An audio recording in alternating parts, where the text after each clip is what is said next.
નહીં. ને આમાં કોણ મદદ લઈ જાય અને રત્ન કલાકાર ક્યાં જાય નક્કી નથી. પણ એ જ તે ગૂંચવણ વાત 3-4 દિવસ જે આ બહાર પાડ્યું છે ને, તો હું કારખાને બધે આટા મારું છું ને, બધા બાપુનગર હોય કે વસ્ત્રાલમાં હોય, તો એને પૂછે તો કારીગરો આપણને પૂછે કે આ સરકારે સહાય કરી, સહાય કરે છે, મેં સહાય લેવા જાઓ એટલું જ તમારે રજા ઉપાડવું પડશે. ને હજી એમાં કાંઈ પાછું કાંદા કાઢ લેવાના છે નહીં સહાયમાં. જે આમ નજર સામે સીધું હોય એવી સહાય હોય તો બરોબર છે.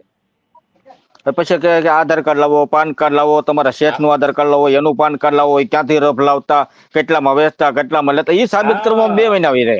અને બીજું કે આ કઈ આમનામ તો તમને આપી નથી દેવાના, એમાં તમારે કેટલા એના એમાં ક્રાઇટેરિયા આપેલા છે ને, એ ક્રાઇટેરિયામાં હોતો તો હવે ક્રાઇટેરિયા છે એ નક્કી કોણ કરશે કે આવડા આ કાર્ય 5 ઘંટી આંકે છે કે 10 ઘંટી આંકે છે, સમજો?